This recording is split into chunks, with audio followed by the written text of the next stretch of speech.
The band fired up a jazzy riff, horns blaring, drums snapping. Studio lights danced across the crowd's faces as cheers echoed under the hot stage beams. Stephen Colbert strutted out with practiced charm, winked at the camera, and waved like he owned the room. "Good evening, America!" He called out, his grin as wide as his ego. "Let's have some fun tonight!" The crowd roared.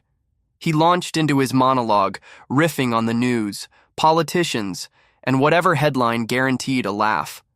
The audience ate it up loud, eager, ready to pounce on the next punchline.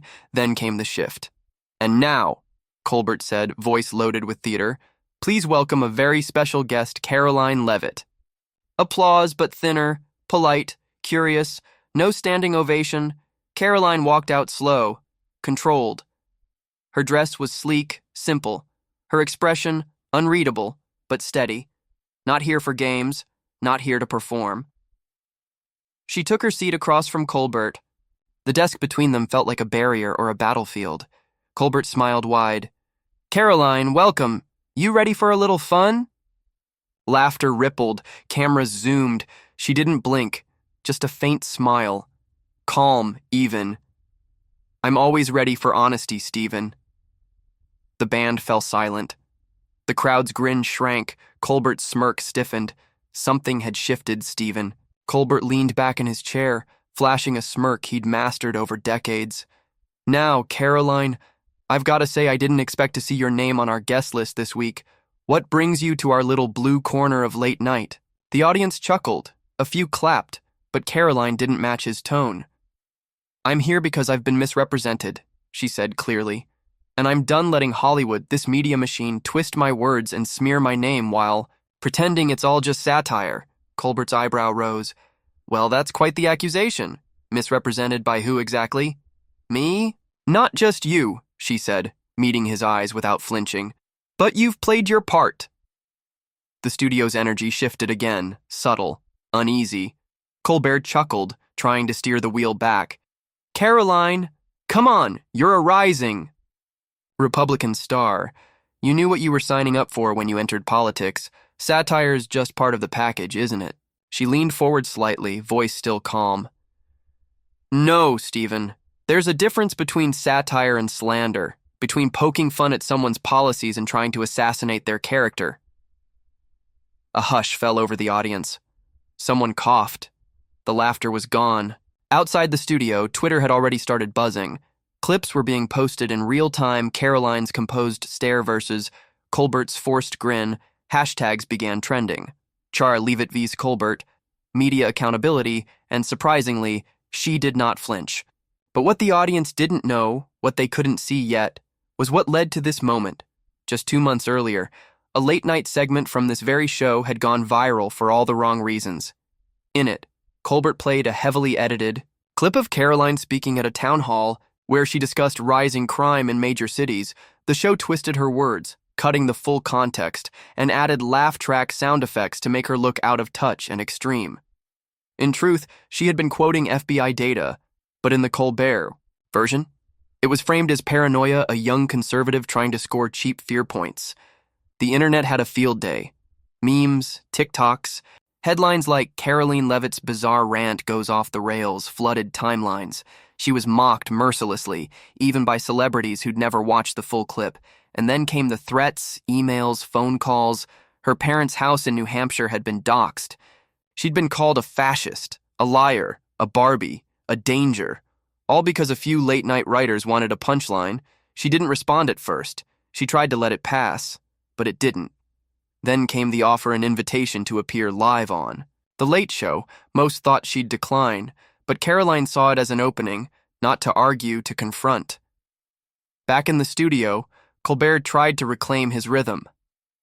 "Well, look, Karoline," he said, shifting in his seat. "We're all just trying to make sense of a very complicated political moment. You represent a very specific point of view. We challenge that, sure, but it's nothing personal." Karoline tilted her head, almost like she pitied him. "Stephen, when you mock someone's voice, their gender, their background, their family, that's not political commentary. That's performance cruelty. And you hide behind jokes so you never have to face the harm you cause." The room went dead still. Someone in the band coughed. A stagehand peeked nervously from behind the curtain. Colbert tapped his blue cue cards, stalling. His smile wavered. And for the first time in a long time, the king of late night didn't have a comeback. Karoline folded her hands neatly, her voice unwavering as she finally brought the conversation to its core. You aired a clip of me speaking about crime statistics. You chopped it, took out the entire beginning where I quoted federal data, removed the closing where I spoke about bipartisan solutions, and instead, you turned it into a laugh track. The crowd was quiet. No boos, no laughs, just silence, thick and waiting. Colbert's brow furrowed. I mean, come on, you were talking about crime being everywhere like it's 1982 again. We poke fun, sure, but... She cut him off with a look calm but unyielding. Stephen, your team had the real footage. You used the edit anyway. His mouth opened, then closed. The camera cut briefly to the audience blank faces, a woman leaning forward, a man whispering something under his breath. Karoline didn't move. You chose the version that would humiliate me, not inform. Your audience not challenge a policy, humiliate me. Colbert shifted in his seat. He reached for another card but didn't read it. I think you're making a bit of a leap. I don't write every segment. No, but your name's on everyone, Karoline replied. And your signature is in the culture of this show, one where facts are props and smearing a woman with a different worldview gets applause. The crowd was still quiet, but now the silence was hot, uncomfortable. Colbert laughed, but it was thin. I mean, look, it's a comedy show. We exaggerate. It's not the 6 o'clock news. She nodded slowly. Right. Which is exactly why it's dangerous, because people think it isn't serious, so they never hold you accountable for the damage you do, but you shape public opinion more than most elected officials. He opened his mouth again. But again. She wasn't done. Truth isn't a punchline. It's not raw material for your next standing ovation. Now the silence had a rhythm, a heartbeat. Someone in the front row exhaled audibly. You edited me to make me look stupid, Karoline continued, and then laughed as your audience clapped. That's not bravery, Stephen. That's cowardice dressed in applause. A sharp inhale rippled through the crowd. A few gasps, nervous laughter not at a joke but from tension too thick to swallow. She leaned forward now, her voice lower but firmer. This isn't just about me. This is about manipulation, about how you and hosts like you decide who gets mocked and who gets protected, and oddly enough, the line always seems to land based on politics. Or gender. Colbert blinked, visibly thrown. Wait, are you implying this is some sort of double standard? Karoline nodded, not missing. A beat. I'm stating it outright. You once had a male politician on this show made a joke about his policy and then praised his nuance 5 minutes later. You gave him the benefit of the doubt, me? I get a Barbie voiceover and a TikTok edit. Colbert tried to recover. Well, you gotta admit, it was a funny edit. She smiled, not kindly. That's the thing, Stephen. It was lazy. It was petty. And worse, it was dangerous. There it was. A scattered clap broke the tension. Not from everyone, just a few. But it happened. Colbert heard it. Karoline did too. And suddenly the smirk didn't work as well. Karoline's expression didn't waver. She let the room breathe, let the awkwardness fester. Colbert leaned back, fumbling now, hands clasped in front of him like a man trying to find stable ground on a shaking floor.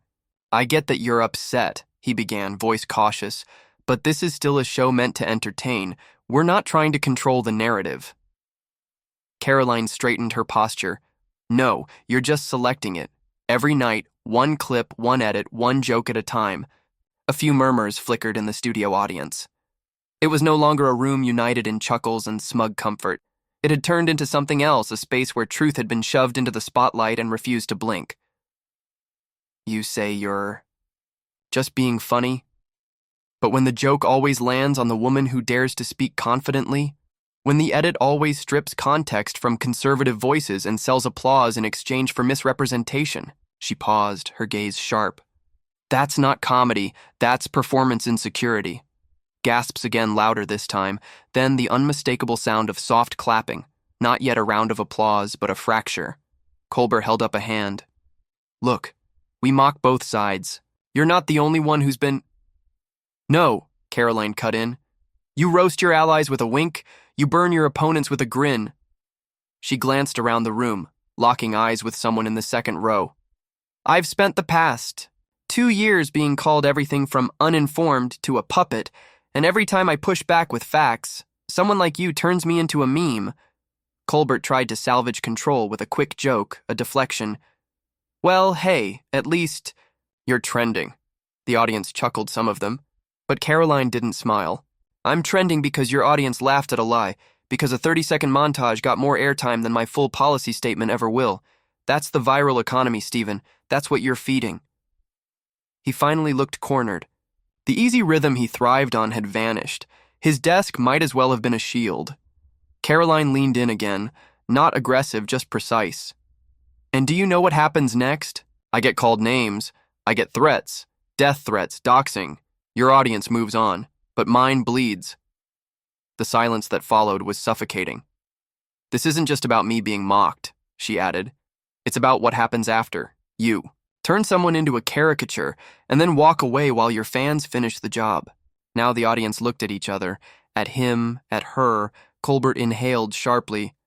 Okay, but satire is protected speech, you know that. And I'm not trying to silence you, Karoline replied. I'm just asking you to take responsibility for the targets you choose, because every time you punch down, it tells the world who's safe to laugh at and who gets laughed with. The phrase hit like a stone tossed into glass. She let it linger, then added, You've spent years calling out systems of power, but the moment someone like me challenges you, you act like you're the victim. He opened his mouth, then thought better of it. A long pause. Then, somewhere in the back of the audience, a single voice. She's right. Heads turned, and then it happened. A ripple-like claps at first, then more, then scattered applause that built into something real. Karoline didn't gloat. She didn't grin. She just sat there, calm, composed, and devastating. Colbert tried to pivot. Well, I suppose I'll have to watch the clip myself now. You should, she said flatly. Maybe watch all of it this time. The light still shone, the cameras still rolled, but the energy had changed. Karoline had done what few ever had on that stage, not just survive, but dominate, without screaming, without folding, without playing into their hands. And online? Within minutes of the segment's airing, Org Karoline moment exploded across platforms. The USB she pulled out containing the full unedited clip was clipped, re-uploaded, and shared like wildfire. TikTok creators narrated it, journalists dissected. And even late-night competitors reacted, awkwardly dodging the chance to defend Colbert. She had shifted the battlefield from punchlines to principles, and no one, not even Stephen Colbert, could laugh their way out of it. Colbert shifted in his chair, clearly eager to close the segment. The smile on his face had turned stiff, his energy more mechanical than magnetic now. He drummed his fingers on the desk and forced a casual tone. Well, Karoline, I think we've had quite the conversation tonight. Let's... She interrupted, voice calm but unwavering. Before we end, let's show the whole truth. That line cut the air like a siren. Colbert froze. The audience paused. They weren't sure if it was a joke or a cue. Karoline turned slowly, toward the camera. Her eyes locked in, not pleading, not persuading, commanding.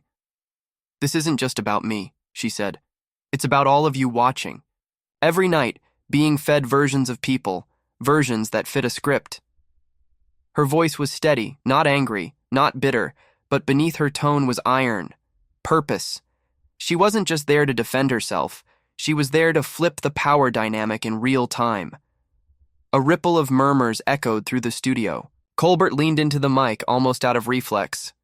We, don't usually... She didn't look at him, didn't even acknowledge the attempt to derail. Her phone was already out, calm fingers moving with certainty. From her seat, she tapped. A button. The screen behind them, the studio's projection, flickered. Across the room, a journalist seated in the second row checked his phone, then nodded. The file had been airdropped. The plan had been in motion long before she stepped into the building. Suddenly, the main studio monitor came to life and the real interview began to play. No edits, no spin, no applause signs. It was Karoline, raw and uninterrupted, sitting across from a different host a morning interview months ago. She was clear, articulate, sharp, speaking with precision about national policy, youth engagement, and bipartisan solutions. Her answers were fact-rich, her delivery calm and powerful. It was the polar opposite of what Colbert's show had once cut down into a clumsy, laugh-track-laced punchline. The room fell into total stillness. Even the producers behind the glass didn't know whether to cut to commercial or let it roll. They chose the latter, instinct maybe, or fear on screen. Karoline said the words that had been removed from the original aired clip. This isn't about winning elections. It's about restoring faith. Because without trust, democracy becomes theater, and I refuse to let that happen. Back in the studio, she pointed toward the screen. Her voice cut through the silence like a blade. 17 seconds, that's what you cut. Not because it was boring, but because it didn't fit the story you wanted to sell. Colbert sat motionless. Not a quip, not a grin, just silence. She continued. 17 seconds that changed the meaning of the entire segment. Because when you remove clarity, what's left is caricature. The footage on the screen ended. The lights returned to normal. But nothing about the moment was normal anymore. Karoline stood slowly, not defiantly, not theatrically, just with quiet purpose, like someone who had made her point and no longer needed the space. The room wasn't breathing. Karoline stepped out from behind the guest chair. Her posture poised, expression resolute. She turned not to Colbert, but to the audience, her heels clicking softly against the stage floor like a metronome ticking down to a final beat. You all saw it, she said, her voice lifting into the air like a slow-building crescendo. When truth is inconvenient, it gets edited, mocked, brushed aside like a loose hair on a blazer. Colbert blinked but didn't speak. His signature armor sarcasm, satire, snark had evaporated. It was as if even he understood that this moment was no longer his. Karoline turned back to face the cameras, the entire world beyond the lens now fully her audience. Truth speaks louder than spin, she said, her words landing with finality. And you just heard it speak for itself. She held that silence not out of pride, but precision, the kind of silence that forces reflection, that makes every person in the room ask themselves, what else have I misunderstood? Who else have I laughed at too soon? Then she nodded, turned, and began walking off the stage. No music, no showrunner cue, just her footsteps echoing in the wide hush. That was when it started. A clap, one, then another, then a smattering, then a wave. It built slowly, the kind of applause that's not automatic but earned, that starts from the gut and rises into the hands when there are no other words to give. Colbert remained seated, eyes following her exit. A man watching a show that was no longer his own, and then standing ovation, the audience, once passive participants in a nightly rhythm of applause signs and edited laughter, now stood on their own, unprompted, real. Karoline didn't turn around. She didn't need to. Backstage, a producer stared at the live feed with wide eyes. A tech assistant whispered, "Did we just air that?" "Yes," the producer said quietly, "and Twitter's already blowing up." Within minutes, hashtags began trending. Ear Karoline uncut, ear truth over theatrics, Colbert got clipped, and most notably, Karoline moment clips were ripped straight from the live feed. The full, unedited interview, her final lines, her stare into the camera, the walk-off. One version with dramatic piano music already hit 50K views within 10 minutes. Some were calling it the most devastating live moment in political media this year. Others said, this was more than TV. This was a reckoning. Back in the CI studio, Colbert finally spoke barely above a whisper. "Well, folks, that was unexpected," he said, reaching for his coffee cup but not drinking. He chuckled weakly. We'll be right back." But even as the theme music played, the energy had shifted. The laugh track couldn't reach past the shadow Karoline had left behind. She hadn't come to make a scene. She'd come to restore a truth and walked away having done exactly that. By midnight, major outlets picked it up. By dawn, Even those who had dismissed her before were watching the clip and asking the same thing. Why did they cut those 17 seconds? She never raised her voice. She never insulted. She didn't need to. Karoline had turned a talk show into a turning point, and the whole country watched it happen live. The clip had barely cooled on the editing room floor when the internet exploded. By sunrise, Karoline Leavitt's full interview, the one she had airdropped, the one that played live, raw, and uninterrupted, had crossed 20 million views and showed no signs of slowing. Within 24 hours, it was the top trending video globally across platforms. Every network, every major YouTuber, and every late-night show except one was talking about the same thing. Cheers Colbert Exposed and the Karoline Unedited weren't just hashtags. They were digital battle cries. Screens lit up across the country, memes, remixes, breakdowns, side-by-side comparisons of the edited version, and the full clip circulated, and even apolitical users were stunned by the difference. The contrast was undeniable. In the aired edit, Karoline looked defensive, dismissive, vague. In the uncut version, she was direct, confident, measured, and above all, articulate. The public wasn't just watching, it was choosing sides, and for once they weren't following the applause sign. By mid-morning, newsrooms had scrambled into damage control, what was supposed to be another night of polished mockery and partisan. Soundbites had become a media credibility crisis. Commentators who had once casually dismissed Karoline now had to reckon with the fact that the version they mocked didn't exist. They hadn't roasted a guest, they'd edited out the truth. That afternoon, Colbert's team issued a carefully worded statement. It was short, unconvincing, filled with phrases like editorial discretion, unfortunate, oversight, and regret any confusion. But everyone saw it for what it was. A weak apology wrapped in PR fog. Karoline. She didn't clap back, she didn't quote-tweet the apology or record a victory lap selfie video. She didn't even go on a podcast tour.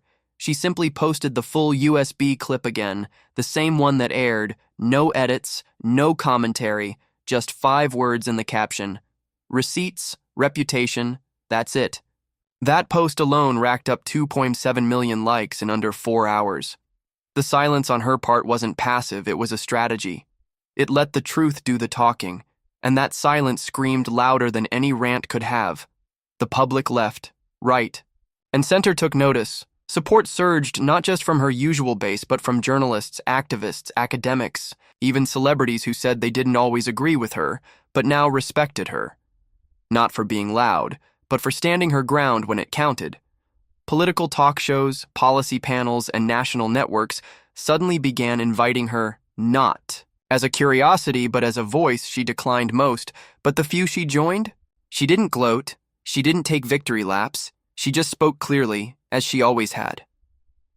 On one such interview, when asked how it felt to win the confrontation, she shook her head slightly and said, "I didn't win, I just stood. Sometimes, that's all it takes to change the room." That quote was clipped too, and just like the last one, it went viral, even months later. The Karoline moment is cited in media studies classes, her quote is printed on posters in classrooms that once mocked her name, and while Colbert's team quietly adjusted their booking policy, the internet didn't forget. She didn't win by playing the game. She won by refusing to be edited out of it. Night had fallen. The applause, the viral charts, the endless notifications, all of it was far away now. Karoline sat alone on the balcony of her modest apartment. No lights. On inside. Just the warm orange hue of the city skyline stretching in silence before her. For the first time in days, she allowed herself to stop. No cameras, no questions, no defending, just stillness. Her phone buzzed again on the nearby table, dozens of missed calls, new requests, headlines stacking on top of each other like a never-ending tide, but she didn't reach for it. Not tonight. Not yet. The city below was alive, but her gaze wasn't there. It wasn't on the trending tabs or the television echoing from the neighboring buildings. Her focus had turned inward, not to rehearse, not to prepare, but to reflect, not on the moment that had just defined a media cycle, but on the long road that had led her here, the years of being underestimated, interrupted, laughed at, and now heard. She reached for the small black journal beside her leather-bound, barely half full. No grand statements, no declarations, just thoughts no one else would ever see. She flipped to a fresh page and, with steady hands, wrote a single sentence. "They'll mock you until they meet your moment." She stared at the words for a long time, then closed the journal, placed it gently beside her, and let the silence return. Somewhere inside, a new message pinged, a fresh invitation, another network, another room. But for now, Karoline just looked up at the stars not with defiance, but with the quiet certainty of someone who had stood their ground and shifted the world a little in doing so. Fade to black.